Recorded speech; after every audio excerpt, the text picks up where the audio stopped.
And welcome to Wales, and it's raining, and we are here with Reiju, or Reiju, or Reiju, or whatever it's called. And why are we here? Well, to get wet mostly, and also to ride off-road bikes, enduro bikes actually I might add. Yes. On wet, muddy, slate, dangerous roads. Yeah. Stroke, not roads. So stay tuned and let's see what happens, shall we? Because I think it's going to be an interesting one. Well, as you can see, we've already been out and done some filming and got very wet. Indeed. So let's roll the intro and get cracking. Crack. And let's hope that's the only crack we're going to hear today. Absolutely. So what bikes have we got here? Well, we've got the 200, the 250 and the 300 racing and racing pros. Enduro bikes and professional Dakar style riders. And of course we are here at the Mick Extance experience. And of course he is 7 times Dakar Speedway Enduro champion and all sorts. And we'll put a little bit of information in about the bikes and him now, funnily enough.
So we're back here now at Mick Extance's base with Andy Davidson from Motomondo. Tell us how you're involved with Reiju. Quite simple. I'm the UK and Irish sales manager. I look after the whole of the UK and the team there.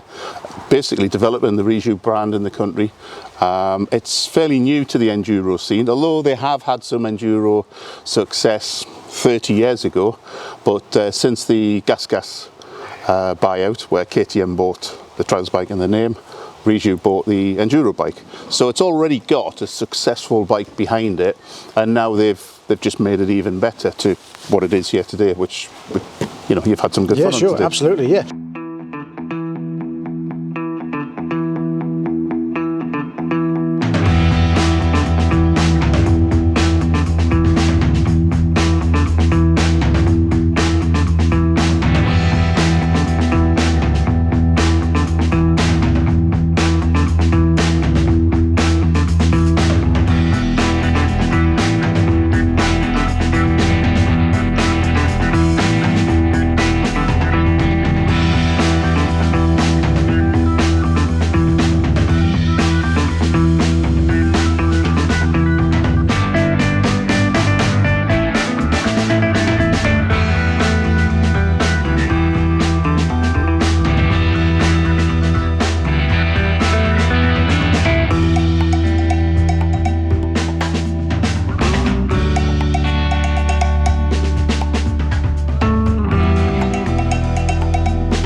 So one of the important things here that I want to stress on this second day in this lovely weather is that you have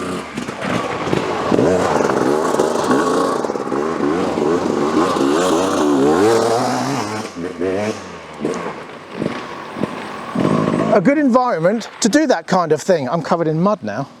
Let's do that again. All right, I think he's gone. So as I was saying, one of the most important things in this kind of environment is that you have an expert to show you exactly what... For God's sake, will you please... Oh, look what I can do. Yeah, I'm an expert. Fantastic. Right, there is no way he's round here. Oh, you complete and utter bellend. Seriously, all this, 1,500 acres, and you just cannot let me say one sentence. I give up, I give up. Let's just get out on the bloody bikes.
So we've just been out on the trail with Mick Extance and it's been an absolutely epic ride. So thank you very much for taking us out. It was absolutely fantastic. Yeah, no, thank you very much for coming and sharing it with us. And I do believe this was your first ride on the off-road. Yeah, first time ever off-road. How did we do? Yeah, you know, it's the big message, isn't it? Not only does it put a great smile on her face, and I think it's a great way to help motorcycling become safer. There's a really big opportunity here from crossover, from road to off-road, to give us that little bit more confidence to ride on different surfaces. And right, I think as today, we kind of left here not so long ago, wobbling up, counting the stones in front of us, and there was definitely a pick up of pace on the way back. And I think that all kind of connects together to help making this whole journey a little bit safer. So just to help everybody out there on YouTube, tell us, what is your background with motorbikes? Yeah, for me, my family comes from a big motorcycle family. So I started motorcycle trialing at the age of 15, managed to get the British Championship level, and then kind of got drawn into Enduros, which was a great time for me. I did 10 years, represented Great Britain, brought a gold medal home, finished 6th in the World Championship, and absolutely amazing time. And then from the age of 17, really, I'm sure most of you have heard of the Dakar Rally. I was stood in a pub, like most of us at that age, drinking way too much beer, and that crazy race came through on the TV and made me shiver. And I kind of swore blind to myself and to my friends that I would go and do it, and then had an amazing journey with the Enduros. And then 2001, unfortunately, my dad passed away, which was a big part of what my journey was. And I made a decision to go and attack the Dakar. So 2002, kind of set about on the whole crazy journey. I was just a normal guy, laying tarmac, had a family. My son's been out with the group today, and I managed to raise the money and kind of turn it from a dream to reality. Left my house Boxing Day, headed down to catch the boat, never been to Africa, and the whole journey unveiled. And did it draw me in? Absolutely fell in love with it, you know. So how many Dakars have you done now? I've done 8. 8. So I did from 2002 till 2009 every year consecutively, most of it funded by myself, and absolutely just got it, you know. And then 2009 we set the Mick Extance off-road experience up, originally in partnership with Honda, which was you know, cool. For 4 years I think was in partnership with them. Now we're totally at the moment independent school. And you know, like today, we've had Reiju along to launch the bike, and that's really nice to have opportunity to work alongside him. And for me, the big message is bikes are great fun. Of course they are, but if we can help build up this safety message with the crossover, we're doing a great job and sharing it. And we're so lucky to have a complex like this, 1,500 acres, some Welsh puddles to splash in, and enjoy the scenery. We don't all want to kind of go crazy racing these things. What a great way to step out and take in the scenery wherever we are. It is there, and step outside that box and go and enjoy it. So what was your sort of turning moment to go, do you know what, I want to get everyone else involved in this? It's always been a passion of mine, to be fair. I feel so privileged to have done the Dakar, that I thought, you know, it's always been for me to share back what I've had out of it. And that is the big thing with all of us here. We're very connected with the training. We're so committed to the training, from non-riders to experienced riders, and what a great way to introduce people to bikes in a safe environment in the world of off-roading. Yeah, I mean, I'll be honest, today for us, what I like most is how you explain things. You know, you're taking us back to basic levels, explaining what might seem simple, but it's actually very important to know, going up and down hills, how you position yourself on the bike, where you stand, how you lean. Absolutely. And it's completely different to road riding. It is. Anyone who thinks they're an expert, you know, they race bikes, you've got to throw that out the window. Yes, okay, balance and riding comes into it, but it's a completely different experience. And I think that kind of got brought home to me. I watch people very carefully, and it's one of those things, it's simple to say, use your feet as stabilisers, take them off the foot pegs and put them on the floor. But when you're coming from that road bike fraternity, we're told not to put our feet down. So it's a much harder concept to take on than we actually believe. Whereas if we've been brought up on the off-road thing, it's much more natural movement to put your feet down. But when we're educated on the road, it's one of those things like you were saying, sounds so simple, but it's so hard to actually bring into practice. And I get that. It really is a different concept of riding, isn't it? Yes. And it's the big thing of, you know, fixation is very, you know, don't ride into the manhole. Oh, I'm on the manhole.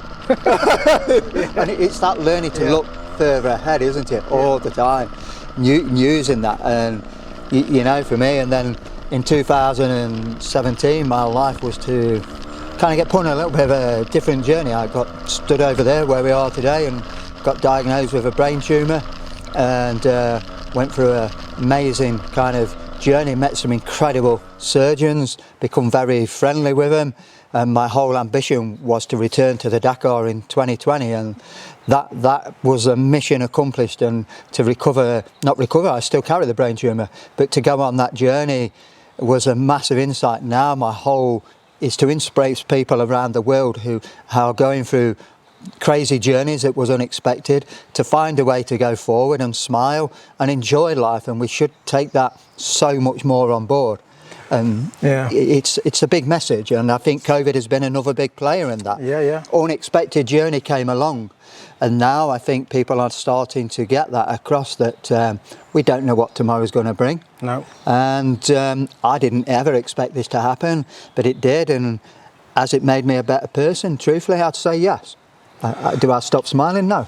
Unfortunately, you know, the powers that be have decided that your 2022 journey isn't going to happen. Or is that still on the cards? Are you fighting it, or is it just you've accepted that that's it now? You know, truthfully, hardest day of my life. You would never believe how something gets inside of you. Yeah. To me, I didn't expect the journey to go like this, but it is, and we have to find a way now to climb out the other side and smile. But for sure, I never expected something such as a Dakar to have such a big impact on us, but it does, and I can see why. It's been a massive part of your life, hasn't it? It has, yeah, and I can see why it is very hard for lots of sports people to find a way after this. Yeah. And for me, I do find it hard, as you can see, and it was something I was never expecting to happen, and it has happened. And I don't agree with totally the way it is, but we live in a world now, unfortunately, of insurance does control a lot of these situations, and you know, I will never give up on the fight, and I've got more ambition in me to kind of get this message across to people, to keep smiling and drive ourselves forward. And this is another step in that journey that I didn't see coming. And for me, it's a very, very hard journey to accept, but I have to do that, and that is just part of what it is. You know, when we finish here, I climb in the van and we head to Morocco, and Rally Morocco starts October the 9th. One of my very good friends who's been talking about the Dakar for 10 years is off down there, and you know, hopefully this is a ticket of his qualification, and then the journey will begin with him, and I will inspire him to keep seeing it to the end and go and help him. And we should turn these dreams into reality, shouldn't we? Because as the message says, we don't know. No, true. And you know, it was a totally unexpected journey, and I will have to dig deep to find a way through it. But well, on a lighter note, obviously we've been here with Reiju today. What are your opinions on the Reiju bikes? Yeah, absolutely great bike. Back to basics, you know, it's carburetor bike. Our bikes used to be great to ride. Really across the board, they do a really good range of bikes, from the 125, which is a great introductory to learning to ride bikes, to the 6-day bike that is a full-on kind of prepared bike to go and take you on that journey. No, it's great to have the opportunity, great to have them along, and for sure they will be playing a big part in the Mick Extance off-road experience. Okay, I heard you ever talking to someone earlier about something that the KTM didn't have now, but the Reiju does have. Yes. What was that? Again, as you can start to understand, the big thing when we are setting up any time is having an off-road bike that we can touch the ground. Right. So then we can, as we say, use these as our stabilisers to keep the bike upright, and our confidence will start to grow. And for most bikes, there has to be a conversion on the suspension, or we have to you can buy longer linkages for the suspension at the bottom. that Reiju have come up with a massive, well thought of design. On the bottom of their linkage, it's adjustable, it's like a cam snail. Yeah, so you can literally undo the bolt, turn it, and it will lower and raise the bike. Fantastic. What a great thing. I think that is a real cool step in the right direction to bring this message home. If we can touch the ground, our confidence grows with it. Yeah. And no, I really, really kind of noticed that, and I thought, about time somebody took it that way. Yeah, absolutely. Yeah. Well, thank you for taking us around today. Thank you for talking to us. Good luck in Morocco. Yeah. And we will be back tomorrow, hopefully with better weather, so we can get our drone up, and we're going out again. You are going out again? Stay tuned for that. Absolutely, to splash in some more Welsh puddles. Absolutely. And, from me, thank you very much for coming and sharing it with us. Thank you. Thank you. Fantastic.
Line your bike up to it, and then just walk it up nice and smooth on the front.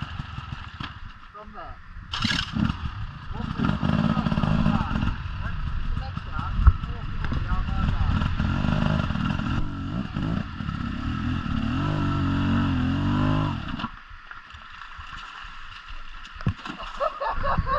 Hey! Woohoo!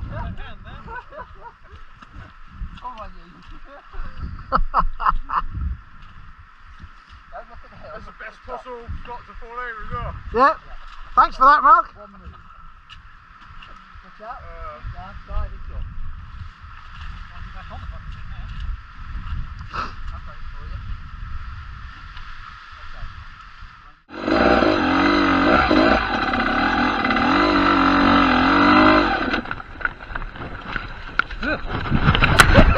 Man down!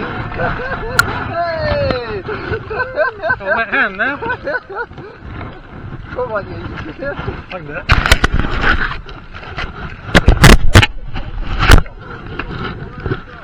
Yeah. So, one move. Push out, feet down, guide it up.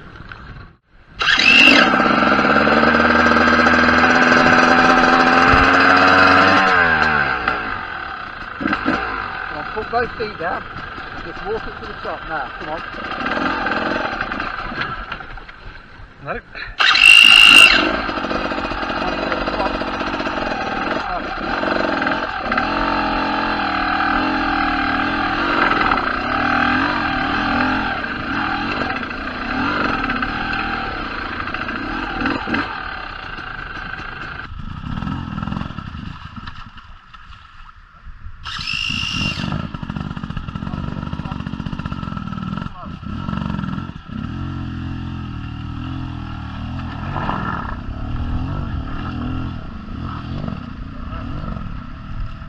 Yay! Oh, my go, is it? All right.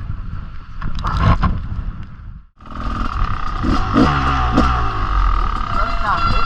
Let both legs on the ground. Right. And then just walk it up. Come on, you can do it. Come on.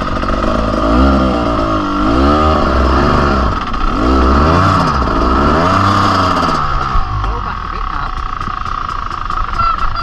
And then go again. Right. Restart.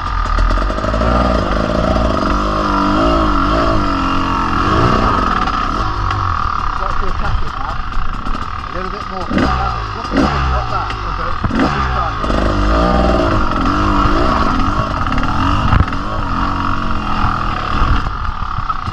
Hey!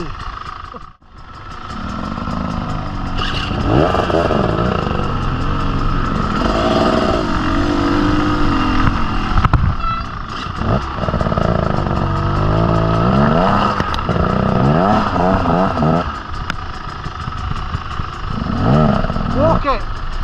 Walk it.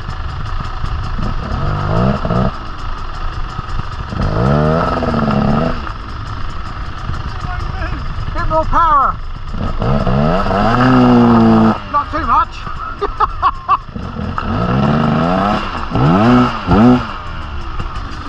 Hang on.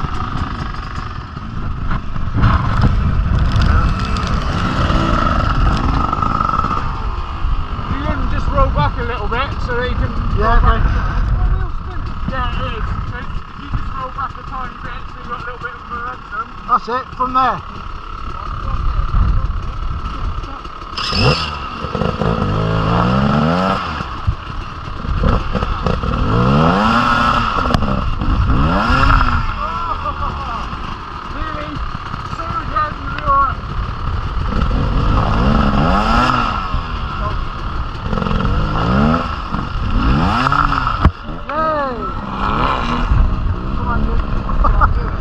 Right, okay. Come on.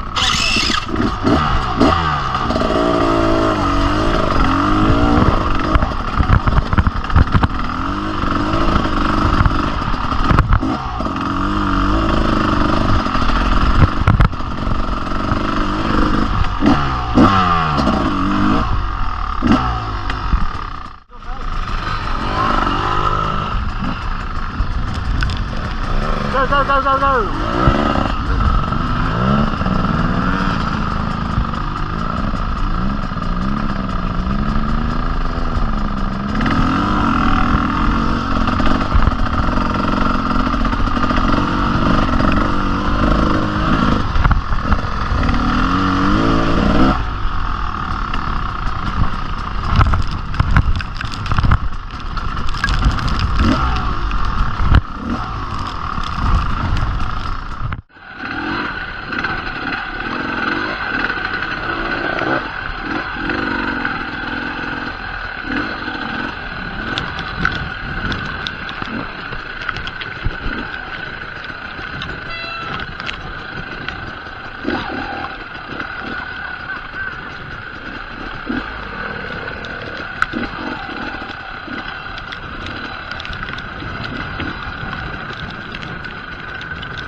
Front brake, just a little bit.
So, of course, typically in Wales, the rain is now starting, but tell us a bit about Reiju. Who are they?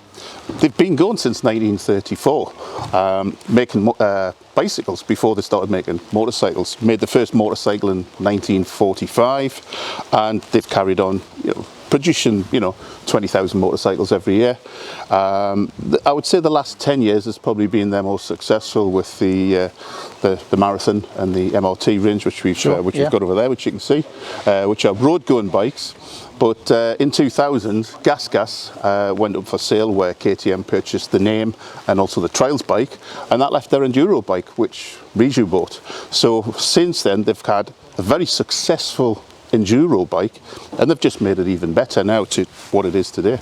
So what engine's in this one? Is that the gas engine, or is it's the gas derived engine with a few little modifications, different engine braces and a few little things on the starter, which is different. It's got an oil cooled starter now. We've changed the kick starts and a few of the little bits and pieces as well.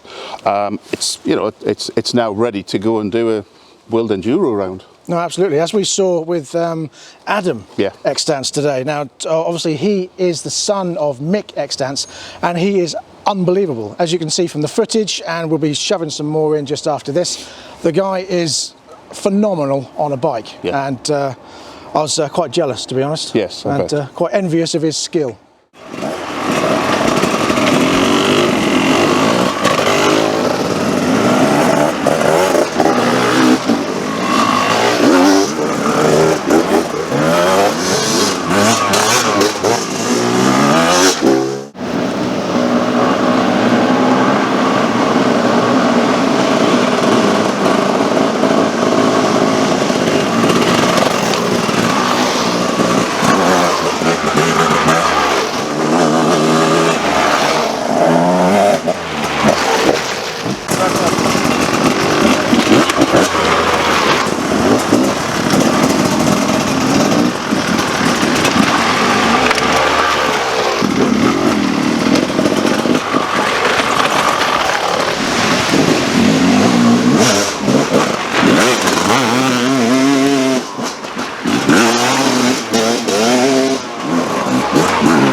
So you had some ideas about obviously bringing this into CBTs or as part of youth training.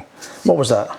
Yeah, because I think again it stems back to, as we were saying before when we, particularly for me and lots of other people who've done really well through the sport, that we was a little bit more free to go and ride on bits of wasteland on a grass field, and then we started to learn to understand the controls of a bike and what it is. But now that's so hard for people to go through that experience. Their first introduction to a bike is going to be through a CBT training. But he has never experienced riding on wet grass, or he's never experienced riding on gravel, or even experienced riding in the rain. Yeah. How very different it is when conditions change, isn't it?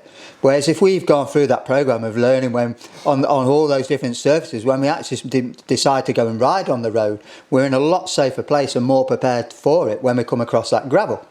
And in my personal view, I think it should be now took a lot more serious and introducing the off-road environment into the motorcycle training to allow people to go through that in a legal situation. Yeah. You know, when we was doing it, it was much more free to ride around that field.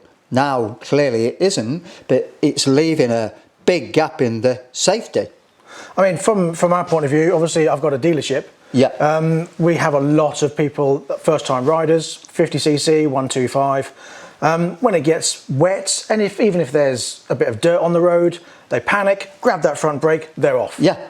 It happens all the time. Absolutely. And it's just getting that concept of, oh, maybe I should use the back brake. Maybe I should read the road a bit better, because obviously that's coming up.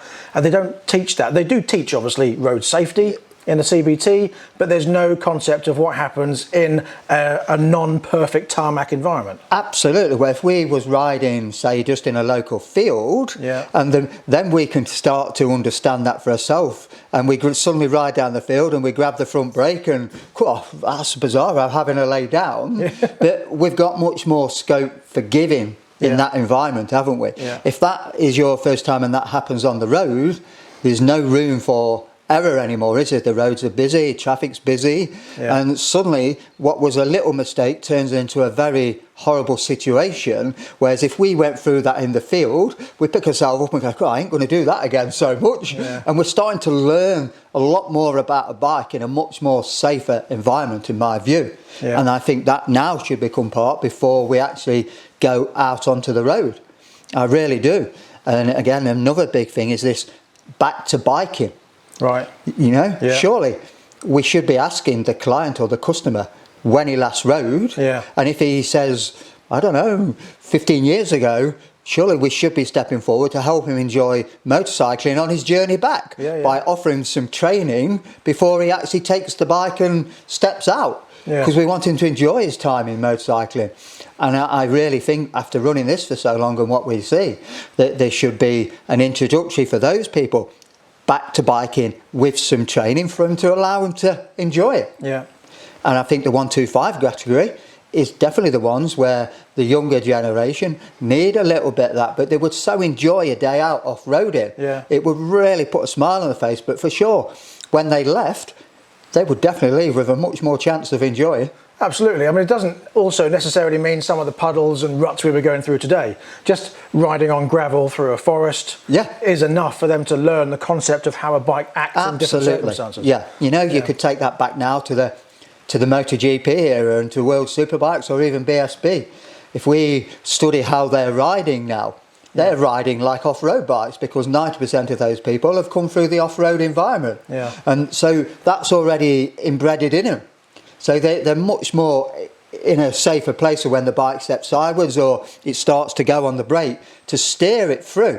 That's because they've grown up in that environment, isn't it? But if you haven't had that opportunity, especially on the road, it's so no give, is there? No. I mean, you also mentioning about how you think the council should get involved in helping with this kind of thing. Absolutely. Not just in that. And as we all know, there is a lot of mental kind of issues going on, and I know that because I suffer a little bit myself, that surely we should be in a position to set up project parks to help these people. Things go wrong and they need a stepping stone to get back. Well, surely if we could encourage centres where they could come and enjoy motorcycling, one is they're actually using energy instead of going out and spending it in the wrong way. But the other thing is we're actually helping their well-being for the future, because then they've gone through that programme of learning to ride a bike with an instructor fully above board, and that will stay embedded in them forever. Unfortunately, a lot of authorities see this kind of riding as a nuisance because people are doing it in the wrong environment. Yeah. If they have this kind of environment, then they won't be doing it in the environment where they shouldn't be, on roads, with no helmets, through people's gardens and things like that. Absolutely. You know, if they've got somewhere to come like this, they get all that out. Yeah. It's somewhere regular, as long as it's affordable. Yeah. But like you say, if the councils could get involved with some kind of project to help that kind of thing. It's been such a massive difference, I think, to the youth. Absolutely, and at the moment, you know, they seem set on launching a helicopter and encouraging chasing. Well, realistically, how much is that costing? Surely that money would be better going back to the grounds and spending it wisely to help these people and give them somewhere to go. And you could turn it into such a good project.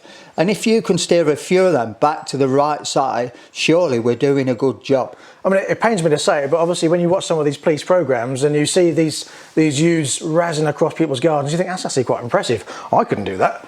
But if they did that in the right environment and put it to more positive, effective use, they wouldn't need to do that. No, they wouldn't. Because they've got rid of all that need to do it in the right environment. Their anger's being steered here, isn't it? Yeah. And then if you really wanted to take that project, surely we could give those people an opportunity to go to a race meeting and take their friends in the minibus and let them cheer them on. And suddenly they see a whole world that they've never seen before. Yes. And that one day might be the thing that actually, you know what? I'm going to step the other side now. What a great day out. I'm going to chase a job. I'm going to kind of start to get reconnected because I want to do that again. Yeah. But if you never get invited to that environment, you never see it, it's not there. No. Especially now, it's not cheap. You know, bikes are very expensive. Yeah. And it's not an easy kind of way to get introduced. That all we need to do is give them some help to get them introduced. Yeah. And give them an insight to life that is there, and it is there for everybody. And even if you could change one person's path out of 10, we're doing a good job. It's a worthwhile project. Absolutely, we're doing a good job. Yeah. And I think now that, for my view, really does need addressing, not just in the motorcycle world, across the board, that people need a little bit more back to basics inside to help them steer the way through it. And that is a big passion of mine. I'm not going to give in until I see some progress in it because I think it's so important to do. And it's not a big ask. No. It's not a big ask. No. You know, all we need is them people to see the benefit of doing it and helping change people's lives. Indeed, yeah. What it needs, I think you say, is for people, the people that make the decisions, to not see it purely as a nuisance event. No. You know, off-road motorcycling, as far as they're concerned, there's just those buzzy, angry things that people thrash around on that make lots of noise and smell. Yeah. But it's not. You put it in the right environment, it's actually a very positive, fun and learning event. And, you know, again, I was one of them people that went through that. I was very weak at school, left school with no qualifications, and I swore blind I would never miss a day off work. And I stuck to my word, and lucky I fell into the world of motorcycles, and motorcycles have took me around the world, and now I run a business. And my whole encouragement is to get that back into the system to allow it to happen to more people. And we're not all we're all different, and we all look at things different. Yeah. But it only takes a little bit of opportunity to steer them people, and suddenly life becomes a lot better. Indeed. Yeah, and that is a big passion of mine, and you know, I am on a mission at the moment to make that happen. Well, I'm right behind you. No, and it will happen. So yesterday we were on the 300 Ranger, and today I'm going to give the Enduro Racing Pro 300 a try. Don't laugh, it's a bit fiery and I'm a bit useless. But I'm willing to give it a go because I'm in the right environment.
mark.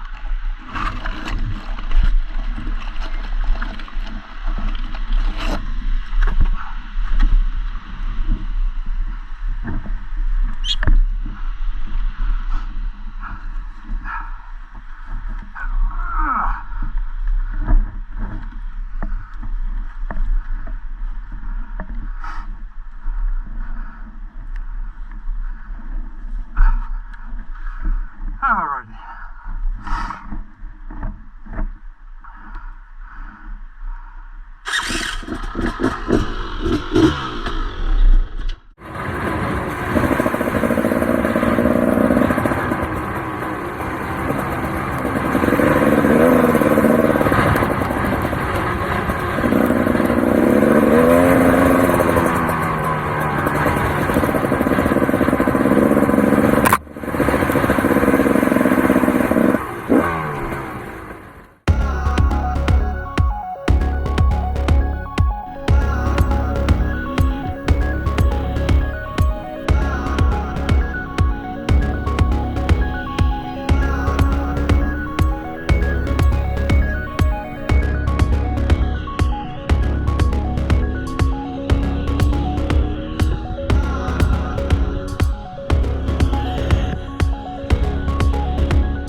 Alright, let's do it.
So it's not just the gas derived engines you use. What else do you use in these bikes? Well, in our 125 and 50cc, they're using the Minarelli engine, which they also use in the Fandix and the Yamahas, but it's a really good tried and tested engine. You've got the 125 here, and you've got a 50cc version. They're both available in Supermoto or the big wheel off-road wheels. Okay, all right. So as a company, Motormondo, what else do you do? Well, Motormondo, we're part of a big organisation. We're based in the Netherlands. With the Reiju brand, we distribute in 7 different countries, the UK and Ireland, and then our head office also looks after the Netherlands, Belgium, Luxembourg, Austria and Germany as well. Right, okay. So the good thing with that, we've got a really good after-sales team. We've been doing the brand for quite some time, and we've got a really good spares package as well, where we've got a huge amount of spare parts all in one place. So have you found the pandemic with regards to spares and getting the bikes? It has caused some issues, I'm not going to lie. I know the factory mentioned that at one particular time they were waiting for 800 gearboxes and 42 turned up. So you know, they are trying. It seems to be resolved. It's getting that way. I'm not going to say it's resolved, but it is getting a lot better. You do seem to have pretty good stock of bikes, and obviously we've got quite a few here that we've been playing around with for the past couple of days. Yeah. So yeah, no, I wish you every success, and it's been absolutely fantastic. And I'm completely and utterly impressed with the bikes. Yeah, good. Having never been on enduro bikes before, never been off-road before, it's been a wonderful experience. Yes. Coming here with Mick Extance, going around with Adam, you know, they absolutely professional. They know exactly what they're doing, and the bikes you're providing are phenomenal, and I've been 100% impressed. Well, I think they cater for everybody, because you've got the Ranger, which the bike that you started on, and I think it was a really, really good bike to start off on, and then you've got the racing and the pro. So like I say, with that particular pro model that we saw before, you can go in and win a world round, or with the Ranger you can just do a little bit of green laning and take it quite easy. What it has shown is that, you know, there's been quite a few people here, and a couple of people have had an off. You know, I've had a couple myself, which we saw. Which we saw. Unfortunately, it's not on film. Oh, it is. All right. That one, no, that one wasn't. No, I did fall off very slowly on grass. It was a bit embarrassing, to be honest. But other than that, the bikes got straight back up, got back on, and off they go again. So, you know, that's impressive. Yeah, brilliant. So thank you very much. Hey, you're welcome. Thank you. Brilliant. Glad you had a good time. Absolutely. Well, what can we say? It's been an absolutely fantastic couple of days. Wales has been very accommodating, it's been very wet, it's been sunny, it's been beautiful. What do you think? I think, apart from the rain, not for the riding, that was fine, but we had to do a lot of filming and pictures and stuff, and the rain was a bit of a pain. It was, because it was very hard driving rain, and trying to not get water on any lens was impossible. Just can't do it. Absolutely impossible, couldn't do it. But that aside, I've now been riding motorcycles for 5 years. Right. So CBT and full bike license, and I've had more fun in the 3-ish hours I've been riding these enduro bikes than I have in that 5 years. Right, really? Because it's awesome. I mean, I wasn't quick, but I was enjoying it, you know. And the good thing about it is that you fall off, it doesn't matter, get up, you're back on again. Yeah, just pick the thing up, laughing at yourself, bend the gear lever back out from underneath the engine and carry on. It's absolutely fantastic. The bikes have been brilliant. I'm very impressed with the bikes. I like the Ranger, like you say, because it's slightly lower. You just got that so you've got your feet you can reach on the floor really easily. Yeah. I mean, the Racing Pro was okay. When I was on that, I was tiptoes to start with. Once I sat down, it squished a bit. My 16-stone chunk pushed it down a bit. And my thought was I didn't want that couple of inches extra height, simply because if I needed to put my foot down on something uneven, the floor wasn't going to be there. I had that problem yesterday because there was a gully that the bike was across, and therefore the ground was a lot lower than the bike. So when I put my foot down, there was just nothing there to put my foot on. So put that with a bigger bike on any ground may have been an issue. So I thought I'll just stick with a low one while I'm learning to do this stuff, and then we'll go from there. But we've actually been invited back by Mick himself. He said, look, I want to bring you guys back here, take you out for the entire day, because he wants to do a promotion to try and get the governments involved in underprivileged children and children that have learning difficulties, get them out here and get governments involved in supplying resources for this kind of thing, because it's a phenomenal thing for anyone to do. And anyone, I mean, So many times you see on the news where you see these two kids razzing around across gardens, through streets, on dirt bikes. Yeah, razzing down the road, and they'll overtake someone on a roundabout with on the no right-hand helmets on, side, being smash bell into them. ends. I've seen it happen on the GoPro, the dash cam videos. But if they had something like this where they could go to, even learn how to do it, I mean, there is that risk that they might then take that to the street and go, look what I can do. Well, there is a risk. Jumping people's gardens. But I think if they get caught doing it and they get banned from competing or something, then they're going to lose. That's the thing. If they've got something to work towards and they've got some sort of competition, and if they mess around on the street, they've got that possibility that they're going to get kicked out of doing this kind of thing. I think that'll be enough of an incentive to keep them going. I mean, Mick said yesterday that he'd quite like. That's a bike starting up in the background. Yeah, Mick said yesterday that he'd like it if they could get involved, and then even if it was a group of mates and one of them got into competition and the others could jump in a minibus and come and watch their mate compete and be part of it. Absolutely, yeah. It'd be a group activity, even if only one or two of them are riding. I don't see any It'd be a good way negatives. of getting youths off the streets, let's face it, and doing something, what's the word I'm trying to find? Productive. Yeah. There we go. Yeah, I think it's a fantastic idea. Absolutely. So, hats off to anyone who can get that off the ground. Yeah, well, hopefully we're going to be part of that. Yeah. And as I say, it'd be fantastic to come back here with Mick again, get out there on some of the further trails, get out there with some nicer weather with a bit of luck, and see what we can get up to. Yeah, just build a bit more confidence and do it. Absolutely. Fun. And that not only brings us to the end of this video in association with Reiju, Reiju, whatever they're called, and also in association with Mick Extance.